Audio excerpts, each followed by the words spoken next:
అందరికీ నమస్కారం. డేగా ప్రభాకర్, సిపిఐ రాష్ట్ర కార్యదర్శి వర్గ సభ్యులు.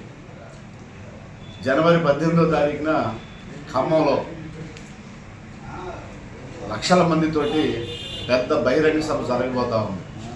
దానికి తెలంగాణ రాష్ట్ర communist party, Andhra communist party బాధ్యత తీసుకొని ఒక 5 లక్షల మందిని సమీకరించాలని చెప్పేసి నిర్ణయించి ప్రయత్నం చేస్తూ ఉన్నారు.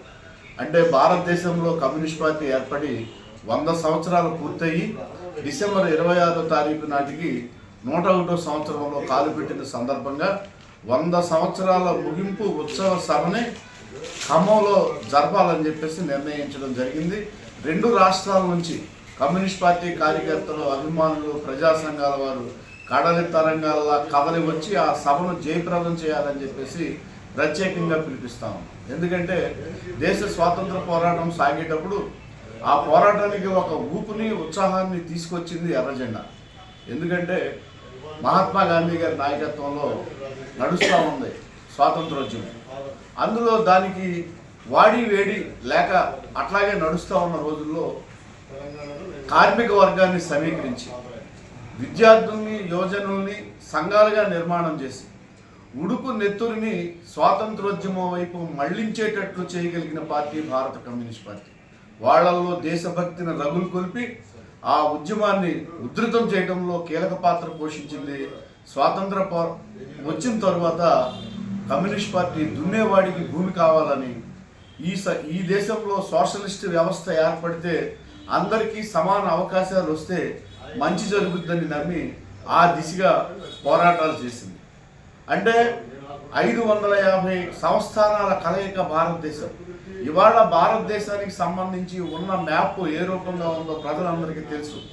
అది అట్లా ఏర్పడడానికి కమ్యూనిస్ట్ పార్టీ వేల మందిని రక్తతర్పణ చేసి ప్రాణాలు అర్పిస్తే ఆ మ్యాప్ అట్లా ఏర్పడింది తప్ప ఆషామాషిగా రాలేదని చెప్పేసి స్పష్టంగా చెప్పదలుచుకున్నాం. ఎందుకంటే ఇన్ని సంస్థానాలు అందరూ రాజులే, అందరూ సుల్తానులే.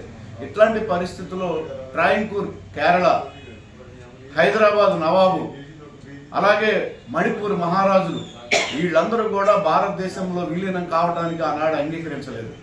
అంగీకరించకపోతే ఈ అన్ని ప్రాంతాల్లోనూ ట్రాయింకూర్ సంస్థానానికి వ్యతిరేకంగా ఉన్నప్రవాయుల పోరాటం చేయడం ద్వారా మెడల మీద ఉంచి వాళ్ళని భారతదేశంలో విలీనం చేయించడానికి త్యాగం చేసిన పార్టీ భారత కమ్యూనిస్ట్ పార్టీ.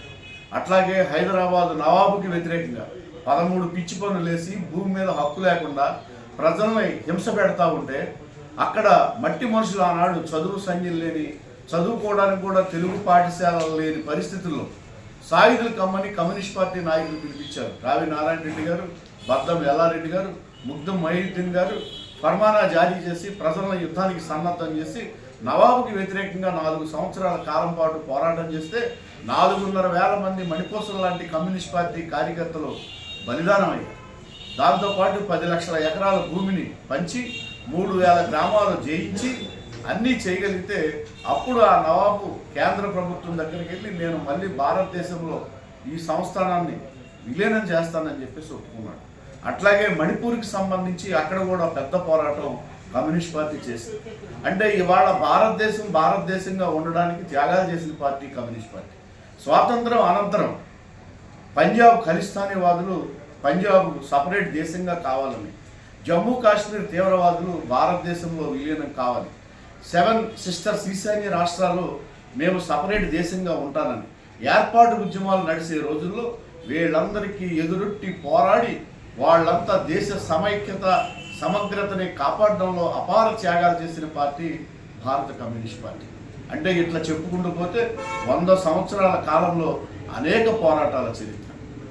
అయితే ఇవాళ పరిపాలించే వాళ్ళు దేశభక్తి గురించి కమ్యూనిస్టులకి, ఇతర వాళ్ళకి చెప్పే పరిస్థితికి వచ్చారు. సిగ్గుచేటు. ఎందుకంటే స్వాతంత్ర పోరాటంలో కనీసం అణువెత్తు, ఏసమెత్తు పాత్ర కూడా లేని ఆర్ఎస్ఎస్, వాళ్ళ ముఖంగా ఉన్న బీజేపీ ఏ పాత్ర లేకుండా లక్కీగా అధికారంలోకి వచ్చి వ్యవహారం చేస్తూ ఉన్నారు.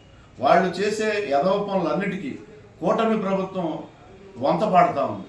కమ్యూనిస్ట్ పార్టీ దున్నేవాడికి భూమి కావాలని దేశవ్యాప్తంగా దళితులు, పేదలు, గిరిజనులకి కోట్ల ఎకరాల భూమిని పంపిణీ చేయిస్తే ఇవాళ పరిశ్రమలు కావాలి అనే పేరుతోటి భూమినంతా కూడా పరిశ్రమాధిపతులకి కట్టబెట్టే పరిస్థితుల్లో ఇవాళ రాష్ట్ర ప్రభుత్వం సాగుతాం. పరిశ్రమలకు కమ్యూనిస్ట్ పార్టీ వ్యతిరేకం కాదు, కానీ ప్రాణాంతకమైన పరిశ్రమలకు కమ్యూనిస్ట్ పార్టీ వ్యతిరేకం.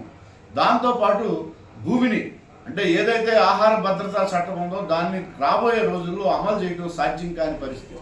1,00,000 ఎకరాలేమో 3 దఫాలుగా రాజధానికి తీసుకొని, లేదా కార్గో ఎయిర్పోర్ట్ కొన తీసుకొని పరిశ్రమాధిపతులకు వేలాది ఎకరాల భూమిని ఇస్తే జనం పెరుగుతారు తప్ప భూమి పెరిగే పరిస్థితి లేదు. అందుకోసం ఆహార భద్రతకు సంబంధించి కూడా రాబోయే రోజుల్లో ఇబ్బంది వస్తుంది.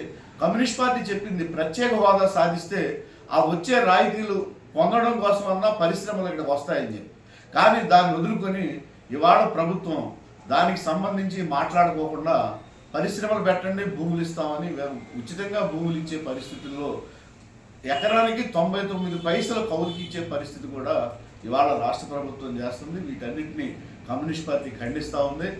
ఖమ్మానికి జనవరి 18వ తారీఖున జరుగుతున్న లక్షల మందితోటి ర్యాలీ బహిరంగ సభకి ప్రజలంతా రావడం ద్వారా ఈ రాష్ట్రంలో భవిష్యత్తులో 3వ రాజకీయ ప్రత్యామ్నాయ ప్రజలకి ఖచ్చితంగా అంగీకరించే పరిస్థితి చేయాలని చెప్పేసి కమ్యూనిస్ట్ పార్టీ భావిస్తుంది. ఆ దిశగా అడుగులు వేయటానికి ప్రాతిపదిక నాంది ప్రస్తావన ఖమ్మం బహిరంగ సభ అని చెప్పేసి తెలియజేస్తూ ప్రజలంతా పాల్గొవాలని ప్రత్యేకంగా కోరుతాము.